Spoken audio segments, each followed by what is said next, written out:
What's up, guys? Chris Gonzalez here with another video. Today we're talking about our tuna setup, right? So like what I use and what I've been using. So I like a Daiwa Certate 14,000. Why? The spool's large enough. I can fight yellowfin, bluefin. I have the line capacity, super strong. I also have a Shimano grappler type C. 8 foot 2 inches, very long, right? Give you good distance when you're casting. That nice light tip, right? It's also got stiffness. I can fish poppers. I could fish Hoggies, paddle tails, like, you know, very versatile setup here. Heavy enough to handle whatever you can get into out there. I put this right up against, you know, 200-pound bluefin, right? If we got into them, but it's a good setup that if you get into something large, you won't be outgunned. I'm gonna show you how I rig it. So right now, currently rigged with, we have 60-pound braid with a 60-pound fluorocarbon leader, right? So I'm gonna show you what knots I tie, and I'll explain why I tie them, right? You know, a lot of people ask, what knot should I tie when I'm tuna fishing? What's the strongest knot? The truth is, the strongest knot and the best knot to tie are the knots that you tie best, right? So I like a simple Albright when I'm connecting my fluorocarbon to my braid. That's what I fish. So here, I'm gonna show you a real quick setup. I'm gonna snip my line and start from scratch just to kind of show you how quickly I can do this, right? For the sake of showing you, I don't have 60-pound, but this is 80-pound fluorocarbon. My opinion, a little too heavy. I'll fish with 60-pound braid, 60-pound fluorocarbon. How long should that fluorocarbon be? It's really your preference, right? If I'm fishing with poppers, I'll go as short as 3 feet. Why? I'm not keeping that line in the water, keeping that rod tip high, right? So it's just that popper kind of pop, pop, pop, pop, pop, pop, right? But on my paddle tails, I might go with a longer leader fluorocarbon. So let's just say we're gonna go roughly 5-6 feet, right? So 6 feet of fluorocarbon. I'm going to snip that, okay? Real simple, okay? Here's my fluorocarbon. Give yourself a nice 6-inch little loop here, right? I usually like to, you know, with the loop sticking up like that. Then I'll take the end of my fluorocarbon. Fluorocarbon goes right through. I'm gonna come a little closer so you guys can see. Okay, fluorocarbon goes right through that loop.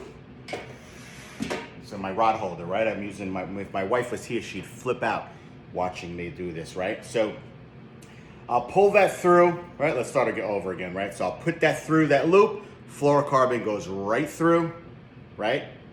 Pull it through, give yourself some slack, some room to work with here, right? And now I'll pinch and I'll just wrap 8 times. 1, 2, 3, 4, 5, 6, 7, 8, right? Now notice I went down. When I come back, I'm gonna go 8 wraps back up, and I'm gonna go right over the wrap I just created, right? So now I'm kind of going over what I just wrapped. 5, 6, 7, 8. Now, all right, I came in this way. That braid's gonna come right back out the way it came in, right? Now, very, very important, right? So this is what you have. You see that? If you can see that up close there. Now, when you start pulling, I like to wet it a little bit. My wife saw this, she'd laugh, right? Wet it. Start pulling. Keep it in your mouth as you pull. As you pull. Once you can see that the end of that knot there, you see the little loop? You see that little loop right there? Can you see it? Can you see it? There it is, right?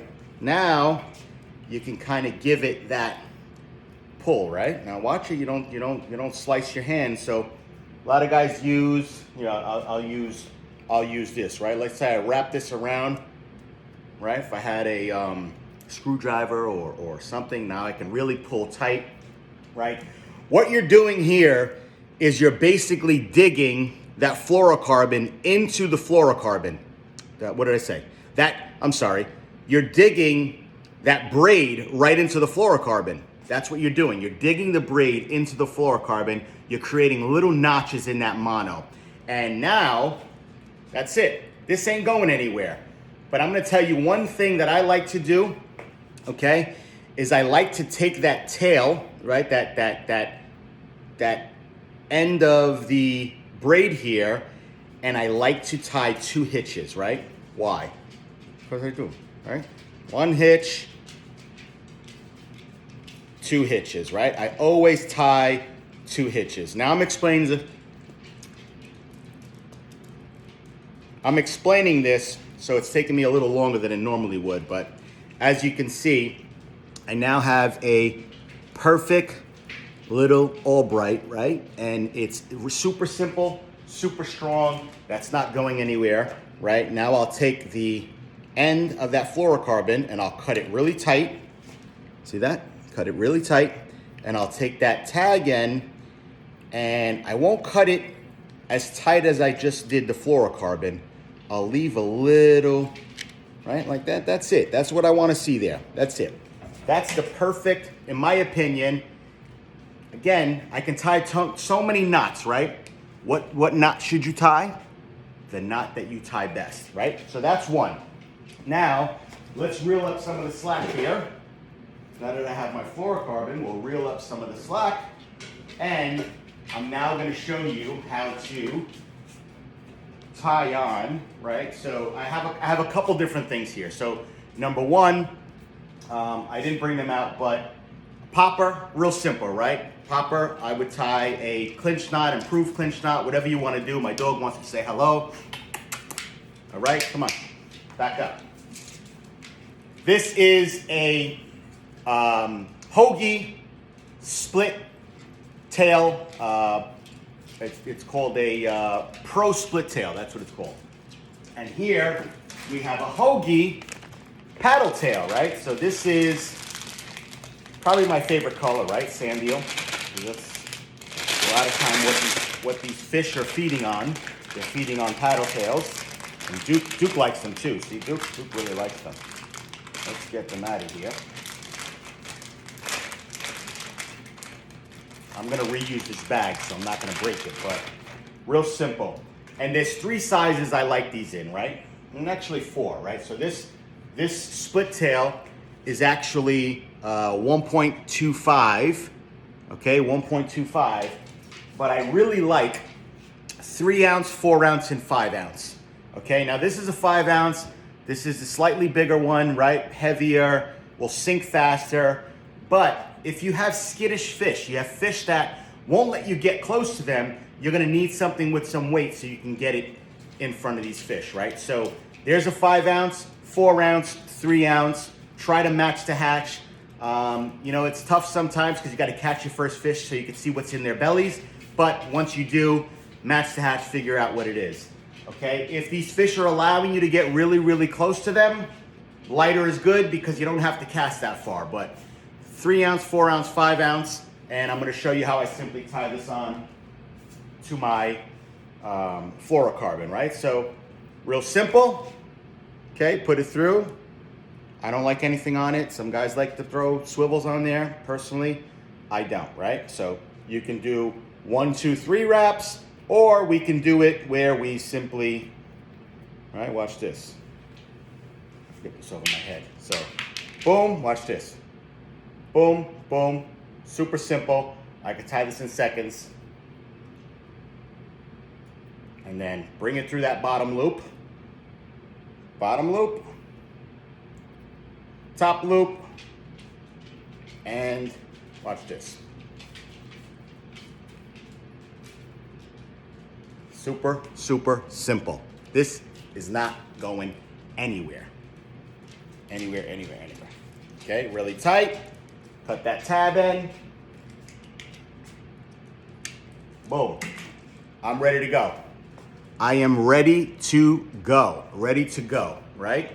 Now, let's talk about how we store these things. I see a lot of you guys putting these on your guides, all right? Ceramic guides, you're gonna chip them, you're gonna ruin them. Take this down here, put it right on the bail. Simple. Put it on the bail, right? And that's how you store it. That's how you store your rod. Now, you're pulling up to fish, you simply just release, right? Bring up some of the slack, cock that rod back, and get that thing as far as you possibly can up in front of these tuna and hook up, baby. That's it. It's really that simple, right? But you want to be able to get in front of them. Next question I get asked is how tight should my drag be, right? So here's the simple rule of thumb I use. It's 60-pound test, right? If I could pull it with my hand, I'm good. Maybe it's a little too much, so I'll tighten it up a little bit. Pull it, right? Get good tension. That's what I use. Boom, right there. I can just barely get it out, right? So now, when I'm hooking this fish, I got leverage, right? I can drive this hook right into its mouth. You know these tuna, they're tough, man. You want to get that hook right through their mouth. So, rule of thumb, you have to be able to pull the drag, but not too much, right? And that's it. So, stowing it, boom, there you go. And I know this video was probably 11 minutes, and you say, man, it takes 11 minutes for him to tie on a fluorocarbon, but it didn't, right? Because I was explaining in the process. If I was on the boat and there was stuff going on, I get this stuff done in 2 minutes, 3 minutes, right? Real simple knots to use, all bright. What knot should you tie? The knot you tie best, right? Chris Gonzalez, Captain Gonzo. Hope you like this video, and I'll be bringing you some more.